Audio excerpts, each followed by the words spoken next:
The Triumph Stag, a classic British roadster that really, truly tried, and failed, the Triumph Stag.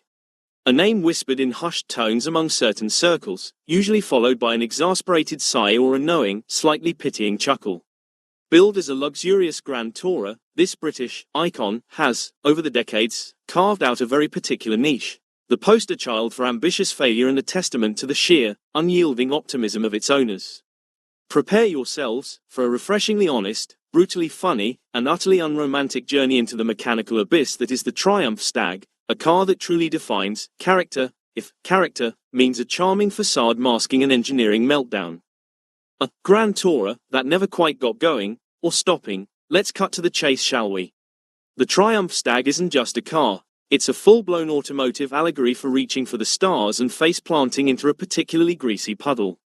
Marketed as a sophisticated, wind-in-your-hair, transcontinental cruiser, the Stag managed to achieve neither sophistication nor reliable cross-town travel, let alone continental conquest. It's the automotive equivalent of a well-dressed gentleman who, upon opening his mouth, reveals a mouthful of loose dentures and a chronic case of hiccups. First, let's address the elephant in the engine bay, or rather, the asthmatic squirrel perpetually on the brink of cardiac arrest, the engine. Triumph, in a moment of unparalleled hubris, decided to eschew the perfectly serviceable, already in production Buick-derived Rover V8 and instead designed their own 3.0-litre V8. And oh, what a V8 it was! A true masterpiece of self-sabotage. Picture this, a timing chain that stretched faster than a yoga instructor on a caffeine binge, head gaskets thinner than a politician's promise, and an overheating propensity that made Chernobyl look like a frosty morning. Owners didn't just drive a Stag, they embarked on a perpetual quest to prevent it from spontaneously reenacting the Challenger disaster. You weren't a driver. You were a full-time coolant monitor, perpetually peering at the temperature gauge with the wide-eyed terror of a child watching a horror movie. And when, inevitably, the original V8 succumbed to its myriad design flaws, what did many sensible owners do? They swapped it for the Rover V8 that Triumph should have used in the first place. The irony, it's thick enough to clog a Stag's radiator. Oh, it's a characterful car, they'll tell you, wiping oil from their brow. No, mate, it's a character flaw asterisk, ingeniously disguised as British engineering. Then there's the styling. Giovanni Michelotti penned the lines, and bless his cotton socks, he tried. It's got a certain presence. But that T-bar roll hoop. For a full, convertible experience, it's about as freeing as a particularly stylish cage. It screams, we wanted a convertible, but we were absolutely terrified of structural rigidity or a truly open-air experience. It's the automotive equivalent of wearing a seatbelt with suspenders and a belt. The four headlights give it a perpetually surprised expression, as if it just witnessed its own market value plummet. And the rear, well, it's got tail lights. They often work, eventually. The overall aesthetic is one of a car that desperately wants to be elegant, but just can't quite pull it off, like a Duke wearing track bottoms. The build quality, or rather the distinct lack thereof, is a topic that could fill an entire library of misery. This was British Leyland at its zenith of, let's just get it out the door, mentality. Rust wasn't a potential problem. It was a factory-fitted accessory, arriving pre-applied to the sills and wheel arches.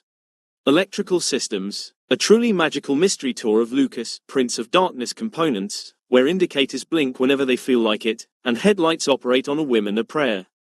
If you want to learn about advanced wiring diagnostics, buy a Stag.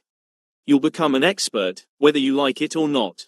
The interior plastics felt like they were molded from recycled milk cartons, and the switchgear had the tactile satisfaction of pressing a stale marshmallow. And the driving experience. Oh, the sheer, unadulterated thrill of it all.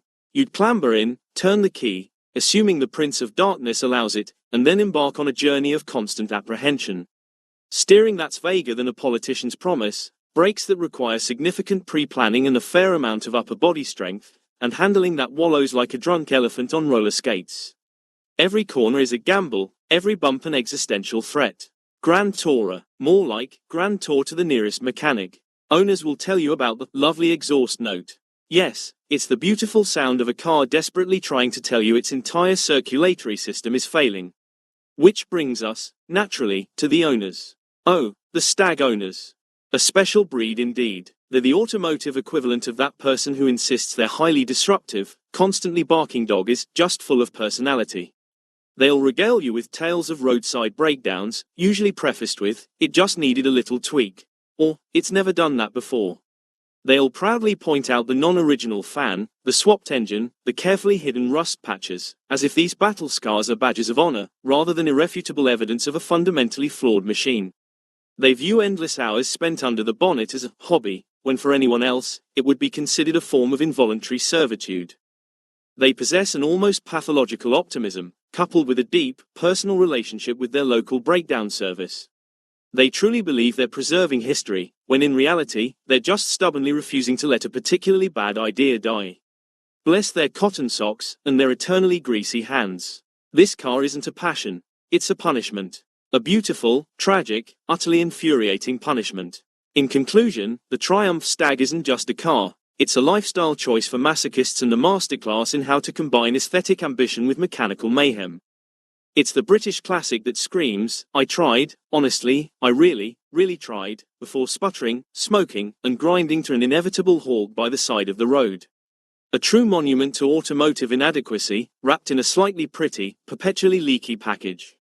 And for that, we salute its glorious, frustrating, and utterly hilarious failure.